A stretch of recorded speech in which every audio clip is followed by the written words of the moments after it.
నమస్కారం ఘంటారావానికి స్వాగతం. ముందుగా ప్రధాన అంశాలు. సింగరేణి సంస్థను ప్రక్షాళన చేయాలన్న కిషన్ రెడ్డి. సిబిఐ దర్యాప్తునకు రాష్ట్రం ముందుకొస్తే కేంద్రం పరిశీలిస్తుందని వెల్లడి. పెట్టుబడులకు నిలయంగా తెలంగాణ. దావోస్లో పలు సంస్థలతో ఒప్పందాలు.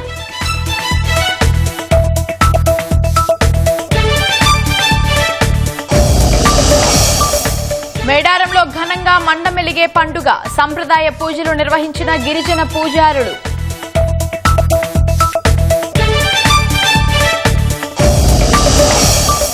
రికార్డు స్థాయిలో క్షీణించిన రూపాయి. డాలర్తో పోలిస్తే 91.73కు చేరిన మారకం విలువ.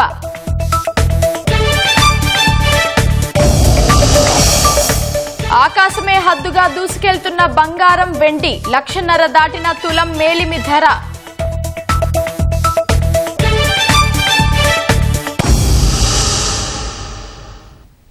సింగరేణి విషయంలో రాష్ట్రం ముందుకొస్తే సిబిఐ దర్యాప్తు అంశాన్ని కేంద్రం పరిశీలిస్తుందని కేంద్ర మంత్రి కిషన్ రెడ్డి తెలిపారు. ఢిల్లీలో మాట్లాడిన కేంద్ర మంత్రి సింగరేణి పరిరక్షణ విషయంలో పూర్తి స్థాయిలో దర్యాప్తు జరగాల్సిన అవసరం ఉందని అభిప్రాయపడ్డారు. బీఆర్ఎస్ కాంగ్రెస్ ప్రభుత్వాలు తమ అవినీతి అక్రమాలకు సింగరేణిని బంగారు బాతుగా వాడుకుంటున్నాయని మండిపడ్డారు. క్షేత్రస్థాయి సందర్శన విషయంలో కేంద్ర నిబంధనల ప్రకారం సెల్ఫ్ డిక్లరేషన్ సరిపోతుందని తెలిపారు. అయితే సింగరేణి మాత్రం అనుకున్న వారికే ఇచ్చే విధంగా సర్టిఫికేట్ తెచ్చినట్లు కనిపిస్తోందన్నారు. 10 ఏళ్ల పాటు సింగరేణిలో కల్వకుంట్ల కుటుంబం మాటే చెల్లుబాటైందన్న కిషన్ రెడ్డి గతంలో సింగరేణిని బెదిరించి తాడిచర్ల కోల్ బ్లాక్ ను ప్రైవేట్ కంపెనీకి కట్టబెట్టారని ధ్వజమెత్తారు. సింగరేణిని లాభాల్లో నడిపేందుకు తమకు అప్పగిస్తే ఆ బాధ్యతను చేపట్టేందుకు కేంద్రం సిద్ధంగా ఉందని కిషన్ రెడ్డి స్పష్టం చేశారు. ఎన్ని రకాలుగా సింగరేణిని విధ్వంసం చేయవచ్చో గతంలో బీఆర్ఎస్ పార్టీ, ఈరోజు కాంగ్రెస్ పార్టీ సింగరేణిని విధ్వంసం చేస్తా ఉన్నాయి. ఎంతసేపు తమ అవినీతి అక్రమాలకు సింగరేణి ఒక బంగారు బాతుగా వాడుకుంటూ మరి సింగరేణి కార్మికుల రక్తాన్ని, సింగరేణి కార్మికుల చెమటను దోచుకుంటున్న విషయాన్ని కూడా ఈ సందర్భంగా మనియేస్తా ఉన్నాను. దానికి ట్రాన్స్పోర్ట్ ఉందా, క్లియరెన్సెస్ ఉన్నాయా, కనెక్టివిటీ ఉందా తెలియకుండా మరి టెండర్లో పాల్గొంటే టెండర్ల ప్రక్రియ పూర్తయిన తర్వాత అటు ప్రభుత్వానికి గాని ఇటు కంపెనీలకు గాని ఇబ్బందులు వస్తాయి. దాని కారణంగా కోల్ ప్రొడక్షన్ లేట్ అవుతుందన్నటువంటి దృక్పథంతో కేంద్ర ప్రభుత్వము సైట్ విజిట్ చేసి సెల్ఫ్ డిక్లరేషన్ చేయాలని నిబంధన పెట్టాం. దానికి సెల్ఫ్ డిక్లరేషన్ బదులు సింగరేణి ఈరోజు సర్టిఫికెట్ ఇస్తుంది అనేటువంటి నిబంధన పెట్టి వాళ్లకు నచ్చిన వాళ్ళకే విజిట్ సర్టిఫికెట్ ఇచ్చినట్టు, మిగతా వాళ్ళకి ఇవ్వకుండా ఉండేటట్టు ఇందులో అనేక రకాల ఆరోపణలు ఈరోజు పత్రికల్లో ప్రచార సాధనాల్లో వస్తూ ఉన్నాయి. సిబిఐ దర్యాప్తు చేయడానికి రాష్ట్ర ప్రభుత్వం ముందుకొస్తే, రాష్ట్ర ప్రభుత్వం ప్రతిపాదిస్తే తప్పకుండా ఈ విషయంలో కేంద్రం పరిశీలిస్తుందనే విషయాన్ని సందర్భంగా మనిస్తున్నాం. ఒక్క నైని కోల్ బ్లాక్ కాదు, యావత్తు సింగరేణిలో జరుగుతున్నటువంటి అక్రమాల మీద చర్చ జరగాల్సిన అవసరం. సింగరేణి భవిష్యత్తును రక్షించుకున్నటువంటి దృక్పథంలో, సింగరేణి కార్మికుల యొక్క భవిష్యత్తును రక్షించే విషయంలో పూర్తి స్థాయిలో దర్యాప్తు జరగాల్సినటువంటి అవసరం ఉందని చెప్పి నేను కేంద్ర మంత్రిగా భావిస్తా ఉన్నాను. హైదరాబాద్ లో స్టేడియాల అప్గ్రేడేషన్ కు టాటా గ్రూప్ సంసిద్దత వ్యక్తం చేసింది. దావోస్ లో టాటా గ్రూప్ చైర్మన్ నటరాజన్ చంద్రశేఖరన్ తో ముఖ్యమంత్రి రేవంత్ రెడ్డి భేటీ అయ్యారు. హైదరాబాద్ లో స్టేడియాల అభివృద్ధికి సహకరించాలని టాటా గ్రూప్ చైర్మన్ ను సీఎం కోరారు. మూసీ నది పునరుజ్జీవనంలో భాగస్వామ్యంతో పాటు రాష్ట్రంలో హోటళ్లు, రిసార్ట్స్ ఏర్పాటుపై చంద్రశేఖరన్ ఆసక్తి చూపారు. రాష్ట్రంలో కొత్త మ్యానుఫ్యాక్చరింగ్ యూనిట్లు ఏర్పాటు కోసం చర్చలు జరిపారు. విజన్ 2047 లక్ష్యాలు, పెట్టుబడులకు ఉన్న అనుకూల విధానాలను ఈ సందర్భంగా టాటా గ్రూప్ చైర్మన్ కు ముఖ్యమంత్రి వివరించారు.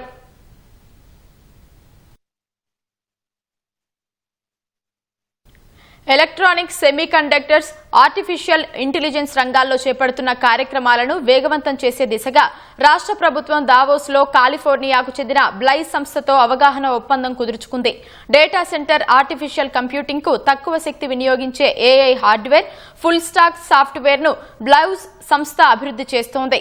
వరల్డ్ ఎకనామిక్ ఫోరం సదస్సులో బ్లైస్కో ఫౌండర్, సీఈఓ దినకర్ మునగాల ముఖ్యమంత్రి రేవంత్ రెడ్డితో ప్రత్యేకంగా సమావేశమై చర్చల అనంతరం ఒప్పందం కుదుర్చుకున్నారు. తీర్చుకున్నారు. ఇప్పటికే హైదరాబాద్ లో research and development engineering centre ను నిర్వహిస్తోన్న బ్లైస్ సంస్థ R&D సెంటర్ ను విస్తరించాలని భావిస్తోంది. Health care, diagnostics, manufacturing, automation, energy efficiency వంటి రంగాల్లో AI ద్వారా పరిష్కారాలను పైలట్ ప్రాజెక్టులుగా అమలు చేసే అవకాశాలపై కూడా చర్చ జరిగింది.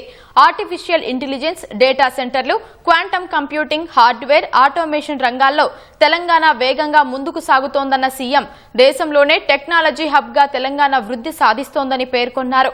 బ్లైస్ సంస్థ హైదరాబాద్ R&D యూనిట్ విస్తరణకు ప్రభుత్వం తగిన మద్దతు అందిస్తుందని సీఎం హామీ ఇచ్చారు. అమెరికాకు చెందిన సర్గాడ్ సంస్థ తెలంగాణలో విమానాల నిర్వహణ, మరమ్మతులు, పునరుద్ధరణ కేంద్రం నెలకొల్పనుంది. ఏరోస్పేస్, రక్షణ, ఆటోమొబైల్, అడ్వాన్స్డ్ మ్యానుఫ్యాక్చరింగ్ రంగాల్లో విశేష అనుభవం ఉన్న సర్గాడ్ సంస్థ రాబోయే 3 నుంచి 5 ఏళ్లలో దశల వారీగా 1000 కోట్ల రూపాయల వరకు పెట్టుబడులు పెట్టేందుకు రాష్ట్ర ప్రభుత్వంతో అవగాహన ఒప్పందం కుదుర్చుకుంది.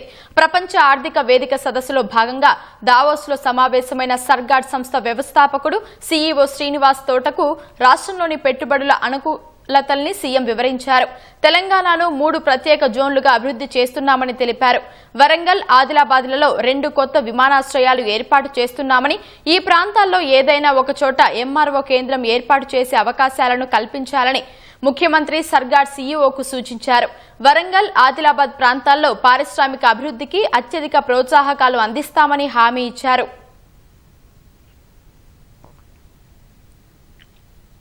సంక్షేమం, అభివృద్ధిని పరుగులు పెట్టిస్తున్నామని, రాష్ట్ర సర్వతోముఖాభివృద్ధికి కృషి చేస్తున్నామని మంత్రులు తెలిపారు. జగిత్యాల జిల్లా ధర్మపురిలో ఉప ముఖ్యమంత్రి భట్టి విక్రమార్క, మంత్రులు విక్రమార్, తుమ్మల నాగేశ్వరరావు, అడ్లూరి లక్ష్మణ్ పర్యటించారు. 200 కోట్లతో యంగ్ ఇండియా ఇంటిగ్రేటెడ్ స్కూల్తో పాటు పలు అభివృద్ధి పనులకు అమాత్యులు శంకుస్థాపన చేశారు. గతంలో గెలిచిన నేతలు ధర్మపురి నియోజకవర్గానికి చేసిందేం లేదని మండిపడ్డారు. కాంగ్రెస్ ప్రభుత్వంలో సీఎం రేవంత్ రెడ్డి, ఉప ముఖ్యమంత్రి భట్టి విక్రమార్క అడిగిన వెంటనే అభివృద్ధి పనులకు నిధులు మంజూరు చేశారని వివరించారు. 10 ఏళ్లలో రాష్ట్ర ఆర్థిక వ్యవస్థను చిన్నాభిన్నం చేసినా అన్నింటినీ చక్కదిద్దుకుంటూ అభివృద్ధిని కొనసాగిస్తున్నామని మంత్రి తుమ్మల తెలిపారు. వచ్చే ఏడాది కనీ విని ఎరుగని రీతిలో గోదావరి పుష్కరాలు నిర్వహిస్తామని వెల్లడించారు. మహిళలకు ఉచిత ప్రయాణం కోసం నెల 100 కోట్లు ప్రభుత్వం ఖర్చు చేస్తోందని వివరించారు. ఇందిరమ్మ రాజ్యంలో ఇచ్చిన హామీలను నెరవేరుస్తున్నామని డిప్యూటీ సీఎం భట్టి విక్రమార్క తెలిపారు. ఇందిరమ్మ ఇల్లు ఇచ్చిన, లేకపోతే ప్రభుత్వ పాఠశాలలు నిర్మించిన, రెసిడెన్షియల్ లో చేసిన, లేకపోతే వ్యవసాయ రంగానికి సంబంధించి 1 లక్ష కోట్లు వెచ్చించిన, ఇతరత్ర అభివృద్ధి కార్యక్రమాల కోసం ఇంకొక 47,000 కోట్లు ఖర్చు పెట్టిన, ఈ రాష్ట్రాన్ని తెచ్చుకున్నది, ఈ రాష్ట్రంలో ఉన్నటువంటి వనరులు, సంపద వీటన్నిటితో సమానంగా పంచబడాలి.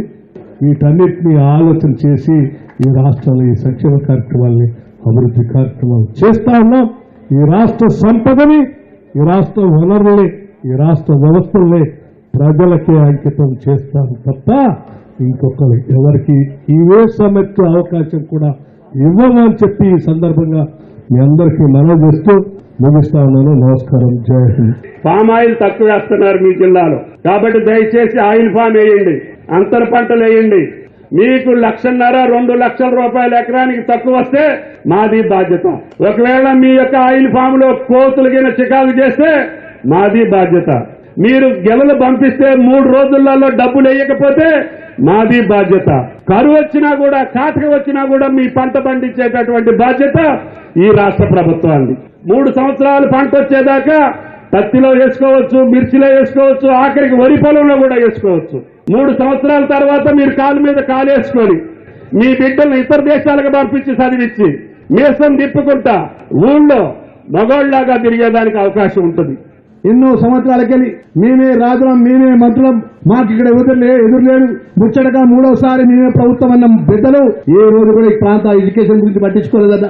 ఏదైతే ముఖ్యమంత్రి గారి దృష్టికి టిప్పించి మినిస్టర్ గారి దృష్టికి తీసుకెళ్లిన వెంటనే లక్ష్మణ్ కుమార్ నీకు డిగ్రీ కళాశాల లేదా అంటే, అన్నా ఇక్కడ ఇంటర్మీడియట్ చదివినట్టు మా పిల్లలకు డిగ్రీ కళాశాల లేదు, తప్పకుండా డిగ్రీ కళాశాల ఏర్పాటు చేయాలంటే చెప్పిన వెంటనే డిగ్రీ కళాశాల ఏర్పాటు చేసి 10 కోట్ల రూపాయలతో ఈరోజు శంకుస్థాపన డిప్యూటీ సీఎం గారు మంత్రి గారి చేతుల మీదుగా చేసుకున్న విషయం కూడా మా మిత్రులందరూ కూడా మనం చేస్తున్నా.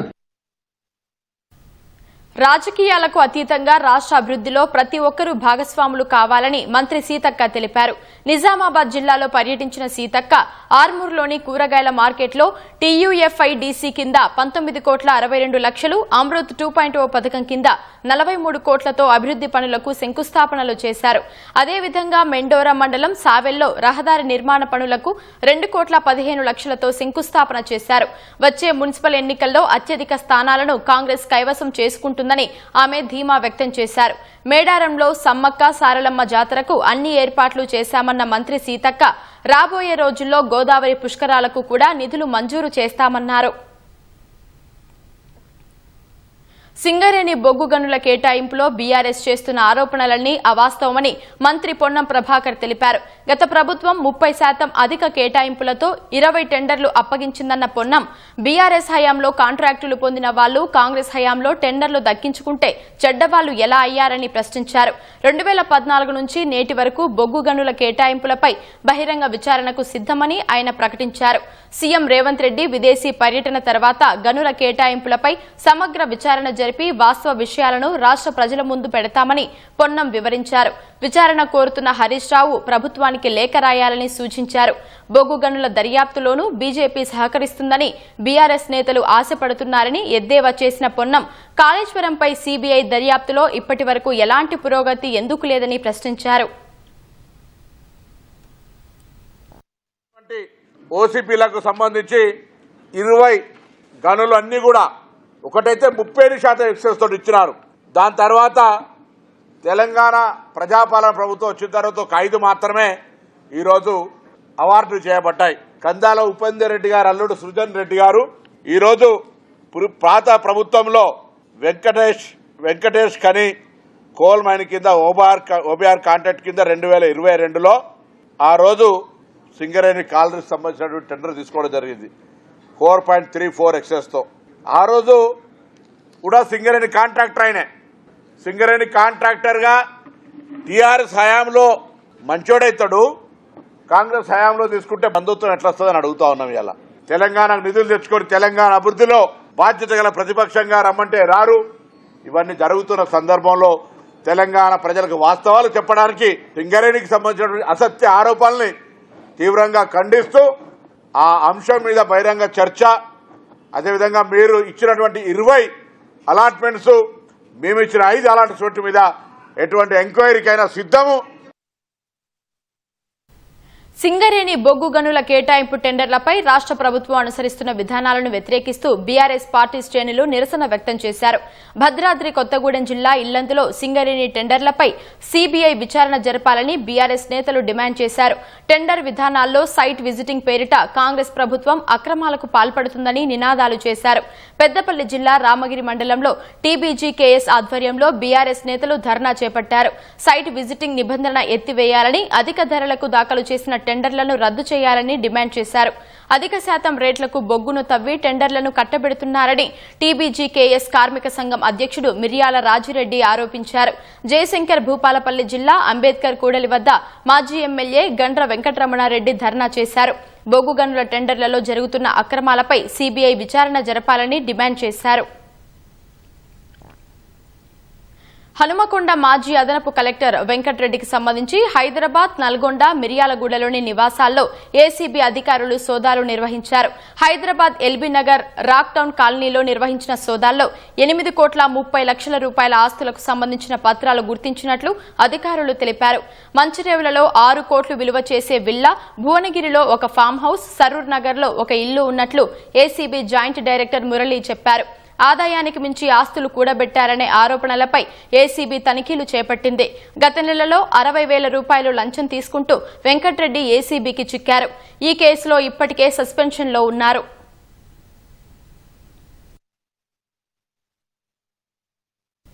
జీహెచ్ఎంసీ విభజనపై ఫిబ్రవరి 10న ప్రభుత్వం స్పష్టమైన నిర్ణయాన్ని వెల్లడిస్తుందని హైదరాబాద్ జిల్లా ఇన్ఛార్జ్ మంత్రి పొన్నం ప్రభాకర్ తెలిపారు. బల్దియా విభజనలో ఎలాంటి సందేహాలు అవసరం లేదన్నారు. ఫిబ్రవరి 10తో బల్దియా పాలకవర్గం గడువు ముగియనున్న క్రమంలో జీహెచ్ఎంసీ ప్రధాన కార్యాలయంలో మేయర్, డిప్యూటీ మేయర్, జీహెచ్ఎంసీ కమిషనర్లతో కలిసి అధికారులకు దిశానిర్దేశం చేశారు. హైదరాబాద్ మహానగరాన్ని 12 జోన్లు, 60 సర్కిళ్లు, 300 డివిజన్లుగా విభజించిన సందర్భంగా ఆయా జోనల్ కమిషనర్లు, సర్కిల్ అధికారులను పరిచయం చేసుకున్న పొన్నం ప్రజా సమస్యలను పరిష్కరించే బాధ్యత ఇకపై పూర్తిగా అధికారులదేనని స్పష్టం చేశారు. జోనల్ స్థాయిలో అధికారులతో పనిచేయించే బాధ్యత కమిషనర్దేనన్న పొన్నం జీహెచ్ఎంసీలో అధికారులంతా సామాజిక బాధ్యతతో పనిచేయాలని పిలుపునిచ్చారు.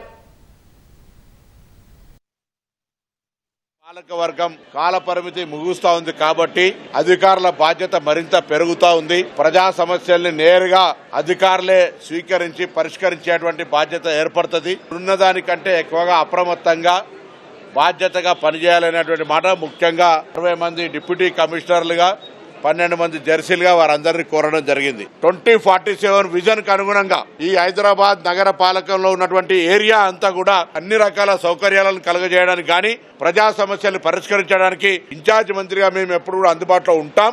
ఎటువంటి పబ్లిక్ ఇష్యూస్ ను కూడా ఇగ్నోర్ చేయొద్దు అనేటువంటి సూచన ప్రాథమికంగా చేయడం జరిగింది. దేశవ్యాప్తంగా జేఈఈ మెయిన్స్ తొలి షిఫ్ట్ పరీక్ష ప్రశాంతంగా ముగిసింది. ఉదయం 9 గంటలకు పరీక్ష ప్రారంభం కాగా తొలి షిఫ్ట్ పరీక్ష మధ్యాహ్నం 12 గంటలకు పూర్తయింది. తిరిగి మధ్యాహ్నం 3 నుంచి 6 గంటల మధ్య రెండో షిఫ్ట్ పరీక్ష ప్రారంభమై ప్రశాంతంగా ముగిసింది. దేశవ్యాప్తంగా సుమారు 14,50,000 మంది విద్యార్థులు జేఈఈకి నమోదు చేసుకోగా తెలుగు రాష్ట్రాల నుంచే సుమారు 1,50,000 మంది విద్యార్థులు పరీక్షకు హాజరయ్యారు.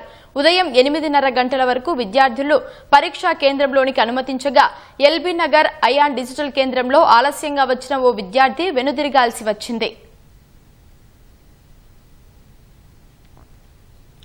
రాష్ట్ర వ్యాప్తంగా పలు జిల్లాల్లో జాతీయ రోడ్డు భద్రతా మాసోత్సవాలు నిర్వహించారు. ఇందులో భాగంగా వరంగల్ జిల్లా నర్సంపేటలో రోడ్డు ప్రమాదాల నివారణపై పోలీసులు వాహనదారులకు అవగాహన కల్పించారు.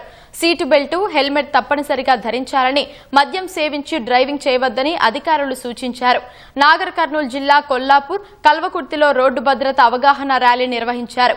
మైనర్లు, యువకులు సెల్ ఫోన్ మాట్లాడుతూ డ్రైవింగ్ చేయడం ప్రాణాంతకమని, తగిన జాగ్రత్తలు పాటించాలని పోలీసులు సలహా ఇచ్చారు.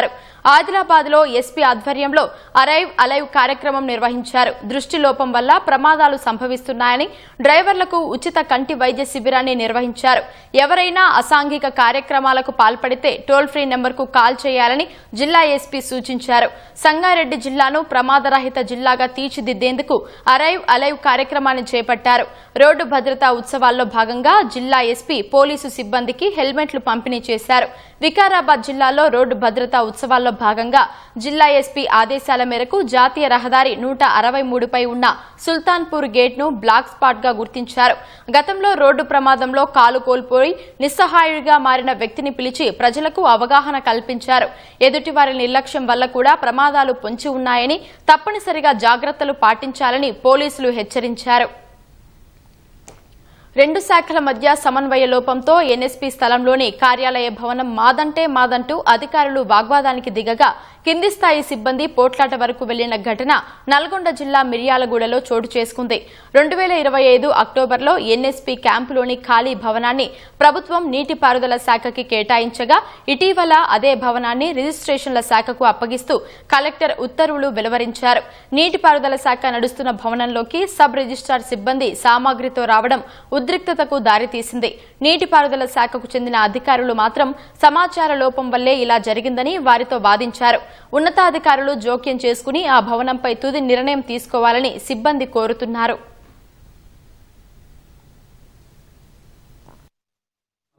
ఆఫీసు అప్పటి నుంచి దానికంటే ముందు ఇదంతా మొత్తం పాడుపడ్డ బిల్డింగ్ లెక్క మొత్తం ఉంటే దానిని మా లస్కర్లు, వర్క్ ఇన్స్పెక్టర్ల చేతనే క్లీన్ చేసుకుంటూ దీంట్లో రన్ చేసుకుంటా ఉన్నాం. ఆఫీసు ఉన్న పడంగా వచ్చి ఇప్పుడు సబ్ రిజిస్ట్రేషన్ ఆఫీస్ వాళ్ళు మాకు కలెక్టర్ అలాట్ చేశారు, మీరు ఉన్నదాన్ని ఖాళీ చేసేయండి అని. ఇమీడియట్లీ వాళ్ళు రెవెన్యూ వాళ్ళు, సబ్ రిజిస్ట్రేషన్ ఆఫీస్ వాళ్ళు ప్లస్ ఒక 30-40 మంది ప్రైవేట్ వ్యక్తులను తీసుకొచ్చి ఇమీడియట్లీ ఖాళీ చేయండి అని దౌర్జన్యంగా ఇప్పుడు మా పై అధికారుల చేత ఏమన్నా ఇన్స్ట్రక్షన్స్ వస్తే మేము ఖాళీ చేస్తాం బాబు, ఒక హాఫ్ డే టైం ఇవ్వండి, ఒక 1 అవర్ 2 అవర్స్ టైం ఇవ్వండి కూడా ఇవ్వట్లేదు.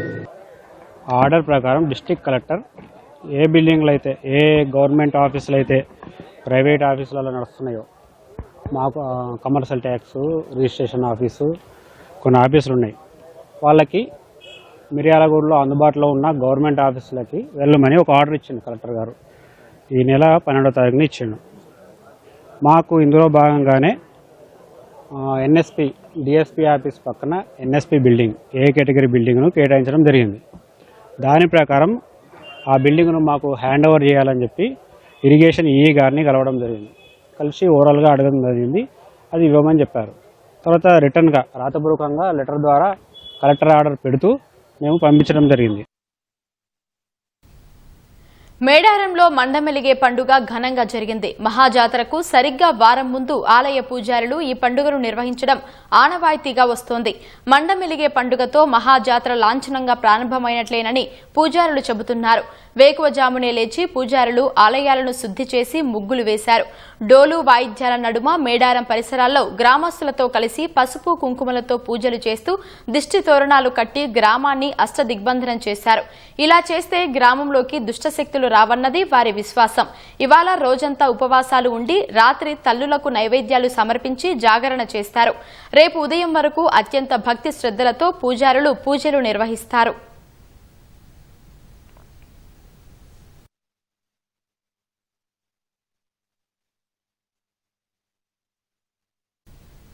నిర్మల్ జిల్లా బాసర శ్రీ జ్ఞాన సరస్వతి అమ్మవారిని ప్రముఖ ప్రవచనకర్త డాక్టర్ గరికపాటి నరసింహారావు కుటుంబ సభ్యులతో కలిసి దర్శించుకున్నారు.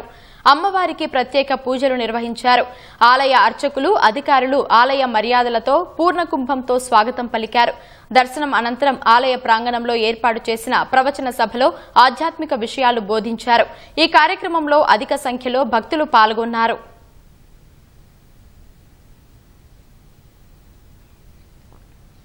అటల్ పెన్షన్ యోజనను 2030-31 ఆర్థిక సంవత్సరం వరకు కొనసాగించేందుకు ప్రధాని మోదీ అధ్యక్షతన జరిగిన సమావేశంలో కేంద్ర మంత్రివర్గం ఆమోదం తెలిపింది. ఏపీవై ప్రచార అభివృద్ది కార్యకలాపాలకు నిధుల మంజూరుతో పాటు గ్యాప్ ఫండింగ్ ను కూడా పొడిగించింది. అసంఘటిత కార్మికులకు వృద్ధాప్యంలో ఆదాయ భద్రత లక్ష్యంతో 2015లో ఏపీవై పథకాన్ని కేంద్రం తీసుకొచ్చింది. దీని కింద 60 ఏళ్ల వయసు నుంచి నెలకు 1000 నుంచి 5000 రూపాయల వరకు హామీతో కూడిన కనీస పెన్షన్ అందిస్తారు. సూక్ష్మ, చిన్న, మధ్య తరహా పరిశ్రమలకు రుణ ప్రవాహాన్ని పెంచేలా small industries development bank of India సిడ్నీలో 5,000 కోట్ల ఈక్విటీకి కేబినెట్ ఆమోదించింది. ఈ మొత్తాన్ని 3 దఫాలుగా సిడ్బీలో ఆర్థిక సేవల విభాగం పెట్టుబడి పెట్టనుంది. సిడ్బీకి సరసమైన వడ్డీ రేట్లకు వనరులను సమీకరించడానికి వీలు కలగడం వల్ల 2027-28 ఆర్థిక సంవత్సరం చివరి నాటికి 25.74 లక్షల కొత్త ఎంఎస్ఎంఈ లబ్దిదారులు చేరతారని కేంద్రం ప్రకటనలో తెలిపింది.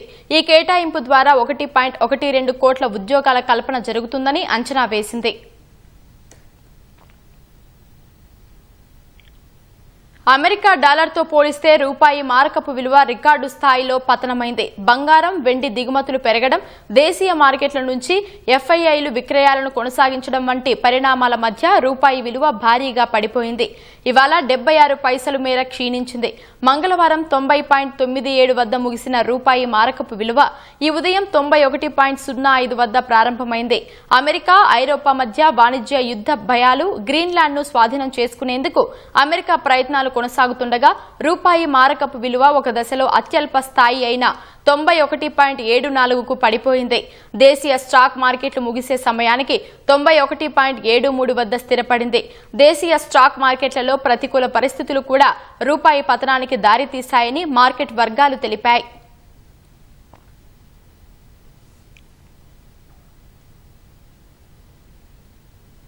బంగారం, వెండి ధరలకు పట్టపగ్గాలు లేకుండా పోయాయి. ఆకాశమే హద్దుగా రోజురోజుకు పెరిగిపోతున్నాయి. వెండి కిలో ధర 3,30,000 దాటిపోగా 10 గ్రాముల పసిడి ధర 1,60,000 దాటింది. అమెరికా, ఐరోపా మధ్య తాజాగా నెలకొన్న టారిఫ్ యుద్ధం, సోలార్ పరికరాలకు పెరిగిన డిమాండ్ వంటి పరిణామాలు ధరల పెరుగుదలకు కారణమని మార్కెట్ వర్గాలు చెబుతున్నాయి. బంగారం, వెండి ధరల పరుగు కొనసాగుతోంది. రోజురోజుకి పెరుగుతూ కొత్త రికార్డులను అధిగమిస్తూనే ఉన్నాయి. ఇప్పటికే 1,50,000 దాటిన 24 క్యారెట్ల బంగారం 10 గ్రాముల ధర ఇవాళ మరింత పెరిగింది. హైదరాబాద్ మార్కెట్లో ఈ ఉదయం పసిడి ధర ఏకంగా 1,61,100 రూపాయలు పలికింది. మంగళవారంతో పోలిస్తే దాదాపు 9,000కు పైగా పెరిగింది. హైదరాబాద్లో 22 క్యారెట్ల 10 గ్రాముల బంగారం ధర 1,41,900 రూపాయలకు చేరింది. వెండి ధర కూడా దూసుకెళ్తోంది. ఇవాళ ఉదయం కిలో వెండి ధర 3,30,000 రూపాయలు పలికింది. మంగళవారంతో పోలిస్తే ఇవాళ ఒక్కరోజే కిలో వెండి ధర 14,000 రూపాయల మేర ఎగబాకింది. దేశ రాజధాని ఢిల్లీ మార్కెట్లో 10 గ్రాముల పసిడి ధర 7,400 రూపాయల మేర పెరిగి 1,58,100 రూపాయలకు చేరింది. కిలో వెండి ధర 11,000 రూపాయల మేర పెరిగి 3,37,800 రూపాయలకు ఎగబాకింది. అంతర్జాతీయ మార్కెట్లోనూ బంగారం, వెండి ధరలు భారీగా పెరుగుతున్నాయి. ఔన్సు వెండి ధర చరిత్రలో తొలిసారి $95 మార్కును దాటింది. ఔన్సు బంగారం ధర $4,849కు చేరింది.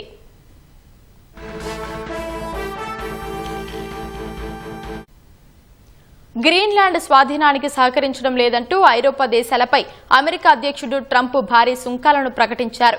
ప్రత్యేకించి ఫ్రాన్స్పై 200% సుంకాలు విధిస్తామని బెదిరించారు. ఈ క్రమంలో అంతర్జాతీయంగా వాణిజ్య యుద్ధ భయాలు పెరిగాయి. ఈ పరిణామాలు ప్రపంచవ్యాప్త స్టాక్ మార్కెట్లలో తీవ్ర ఒడిదుడుకులకు కారణమయ్యాయి.